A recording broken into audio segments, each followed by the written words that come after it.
ce n'est plus possible là-bas, mais il veut tenter l'impossible. Comment est-ce que chez nous ici, vous êtes dans les guerres de clans?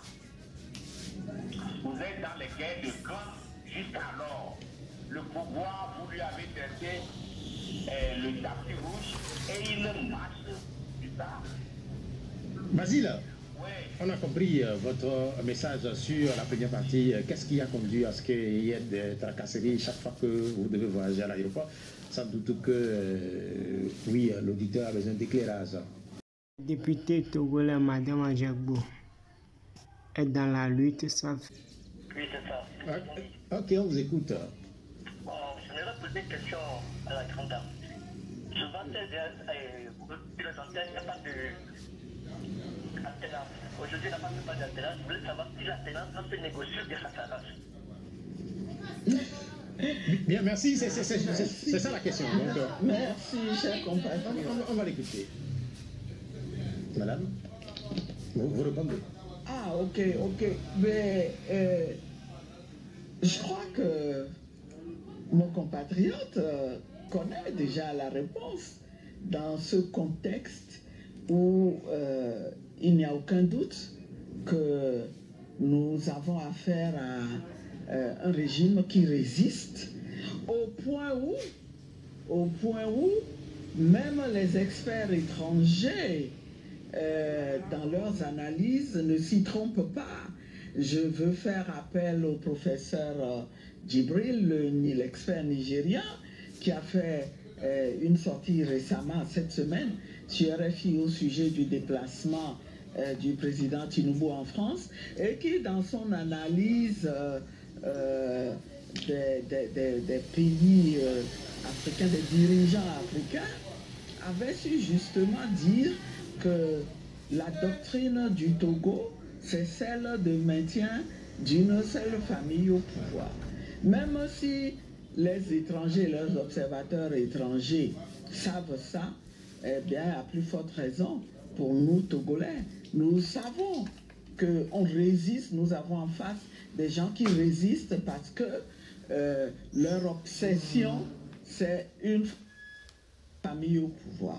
Et bien, dans ces conditions, nous devons arracher forcément cette alternance et je veux dire libérer notre pays de la dictature qui sévit depuis bientôt 65 ans. Hein. Nous avons eu notre indépendance en 1960 et l'année prochaine nous serons en 2025, donc ce sera 65 ans.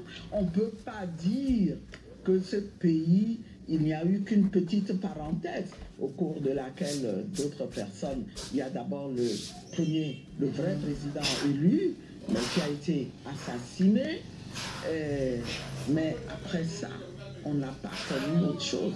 Et c'est là où, à partir de ce moment, il y a eu toute une stratégie mise en place pour s'accaparer. C'est noté. Allô, bonjour. Ah, bien, bonjour. Vous êtes à l'antenne, quel est votre nom? Ah, Basile. Oui, on vous écoute. Salut, Madame Adjamagbo. Bonjour, chers compatriotes. Il ne faut pas être fatigué parce que là où nous sommes arrivés, parce qu'on est au dernier tournant. Qu'est-ce que je vais dire? Qu'est-ce qui vous coûte cette tracasserie à l'aéroport? Ça, c'est la première question. Et maintenant, est-ce que vous avez entendu la haine des Congo ce matin quand les gens là qui naguèrent se disputaient, ils ont en bloc fait un communiqué ce matin pour dire à Tshisekedi que non, on ne doit pas changer de constitution. Bien. Je vois dans le rétroviseur notre constitution C92 qu'on vient de massacrer et on était ici, on ne sait pas qui prend la défense, qui ne prend pas la défense. Ce matin, Et Félix, comment on appelle, lui et son père, même moi, je vais me mélanger dans leur nom. Parce qu'il veut devenir mauvais là, je ne sais même plus quel nom il faut lui appeler. C'est Tshisekedi quand même.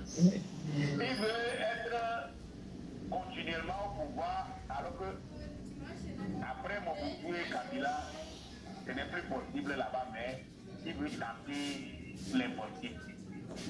Comment est-ce que chez nous ici, vous êtes dans les guerres de clans?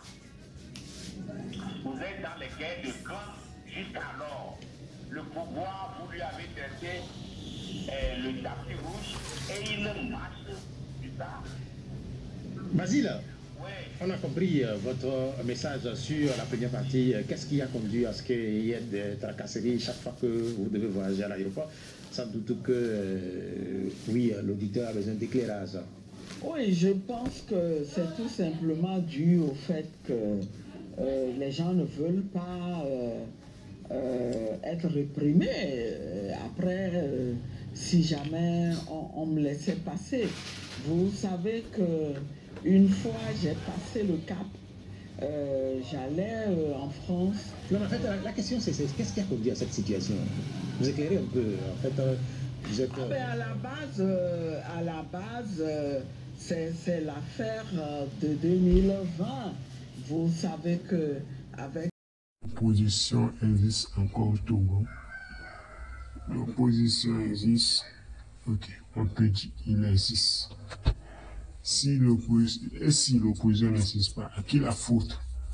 La faute aux opposants, la faute aux dirigeants en place, la faute à la jeunesse, la faute aux anciens.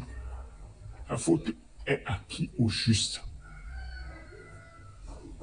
Les opposants qui ne sont pas trop convaincants pour convaincre les citoyens de militer à leur côté, il y a le pouvoir qui est trop fort pour que tout le monde préfère adhérer au rang du pouvoir en place.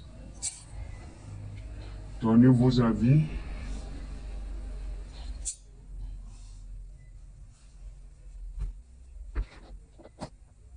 La politique Togo est une jeu dangereuse.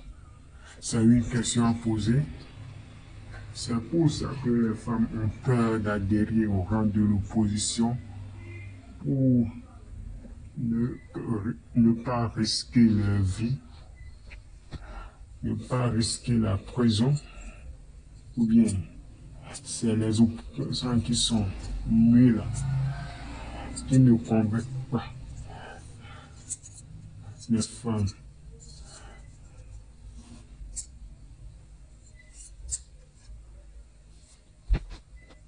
Où le parti au pouvoir lui faire son mieux pour tout braquer à son niveau.